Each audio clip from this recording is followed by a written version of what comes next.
사도행전에는 우상의 제물을 먹지 말라고 했는데 로마서에서는 양심에 끄리낌이 없으면 우상의 제물을 먹어도 된다고 나옵니다. 어느 것이 맞는 것인가요? 사도행전 15장 28절입니다.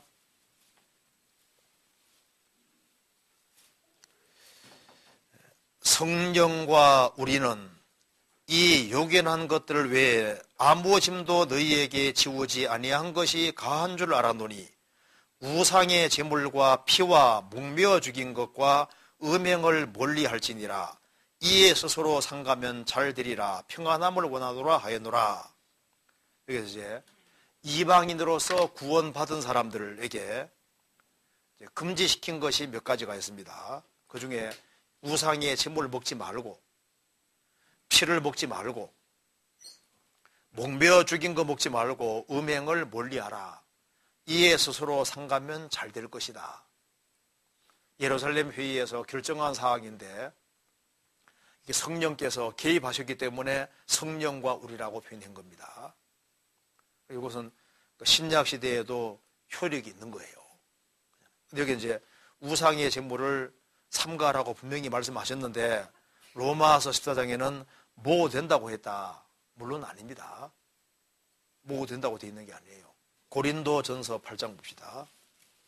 8장 1절입니다.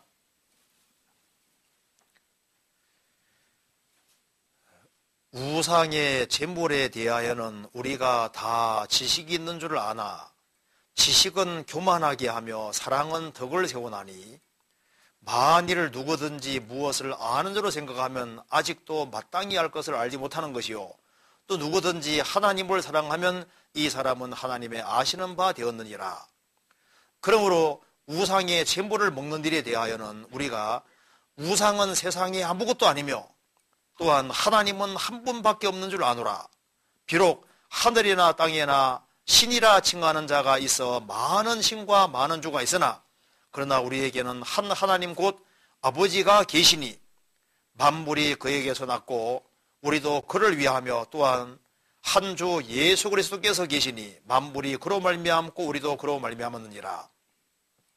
그러나 이 지식은 사람마다 가지지 못하여 어떤 이들은 지금까지 우상에 대한 습관이 있어 우상의 제물로 알고 먹는 거로 그들의 양심이 약하여지고 더러워지느니라.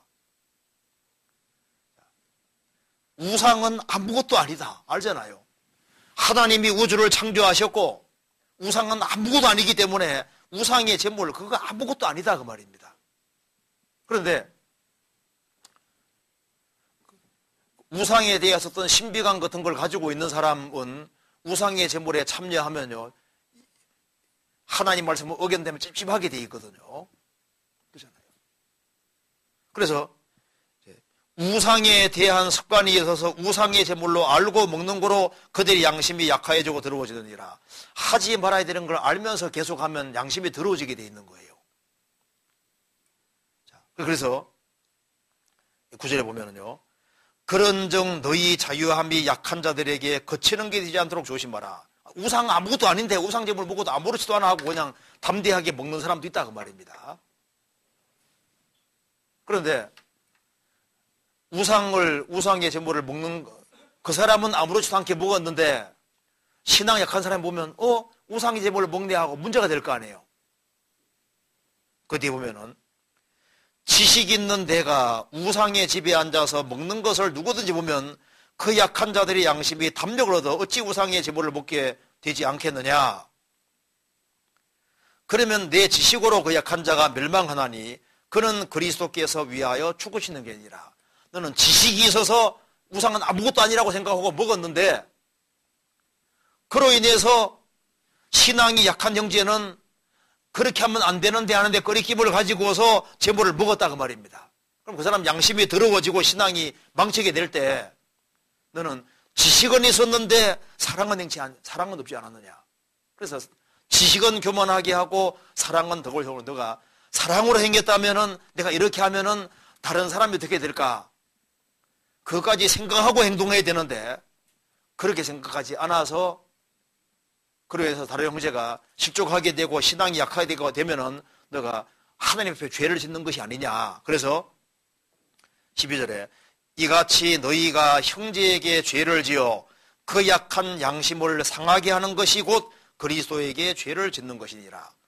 그러므로 만일 식물이 내 형제로 실족게 하면 나는 영원히 고기를 먹지 아니하여 내 형제를 실족 않게 하리라. 무슨 말이냐면 우상의 제물을 이렇게 먹지 말라는 얘기인 겁니다. 우상이 아무것도 아닌 것은 맞지만은 그렇지만은 신앙적으로 여러 부류의 사람이 있기 때문에 그걸 덕을 세우기 위해서라도 안 먹는 것이 현명하고 좋은 것이라고 얘기를 하고 있는 겁니다. 신앙 분량 차이가 다 있기 때문에 우상은 아무것도 아니야. 제물 아무것도 아니야. 하고 먹는 사람이 있지만은 근데 그건 지식이고 그로 인해서 다른 사람들은 그게 문제가 될 수 있다 그 말입니다. 그러니까 여기 먹지 말란 얘기인 거예요. 로마서도 보시겠습니다. 14장 20절에 같이 읽어보겠습니다. 식물을 인하여 하나님의 사업을 무너지게 말라. 만물이 다 정하되 그리 끼므로 먹는 사람에게는 악하니라. 식물을 인하여 음식물을 인하여 하나님의 사업을 무너지게 말라. 만물이 다 정하되 그리 끼므로 먹는 사람에게는 악하니라. 이게 무슨 말이냐 하면은 이제 레위기 11장에 나와 있는 먹어야 되고 먹지 말아야 되는 그 문제 있잖아요.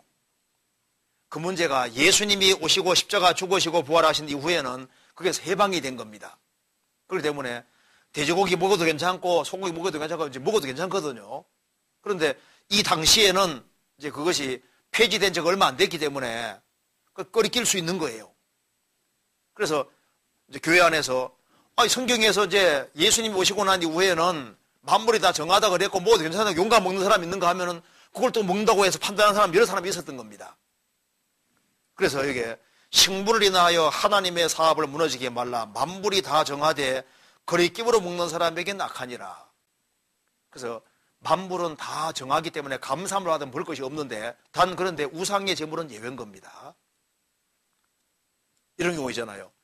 고린도 교회에서는 고린도 지역에서는 우상에게 드려지고 이제 짐승을 내놓는 경우가 많았습니다. 그러니까 이 짐승이 이제 제사 드려지고 나왔는지 안 왔는지를 알 수가 없는 거예요. 그러니까 시장에서 파는 것은 묻지 말고 먹으라고 되어 있잖아요. 이게 우상에게 드려진 거라 하면은 그 사람을 위해서 자기 양심 위해서 먹지 말라고 되어 있는 겁니다. 어떤 집에서 이제 뭐 떡을 가져왔어요.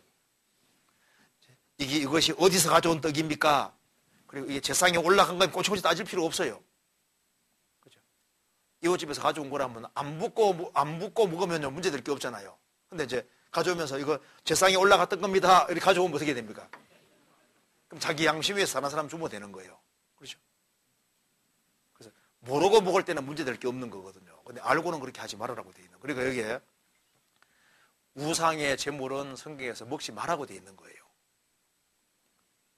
나는 우상 제물 아무것도 아닌데 먹어도 괜찮아 하고 먹는데 그렇지 않습니다. 성경에서 금지한 건 안 하는 게 좋은 거예요.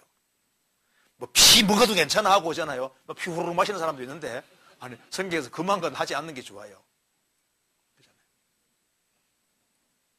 또 사람들 요리할 때는 요리해도 피를 쫙 빼도 피가 조금 남아 있는데요. 성경에서 피를 쏟고 흘리고 먹으라 그랬으니까 조금 묻는 건 가능한 겁니다. 피채 먹지 말으라고. 피하고 같이 먹지 말으라고 되어 있는 거예요. 자, 그러니까 여기서 우상의 제물을 양심에 꺼리낌이 없어도 먹어도 되느냐? 성경이 먹지 말란 얘기인 거예요. 여기 이제 고린도전서 읽어보면 먹지 말란 얘기인 겁니다. 너는 먹어도 아무렇지 않다고 생각할지 몰라도 다른 사람을 생각해서도 안 먹는 것이 그게 잘하는 거다고 얘기를 하는 거예요. 하고 먹을 것이 많은데 왜 그걸 꼭 먹으려고 그래요? 안 먹는 게 현명합니다.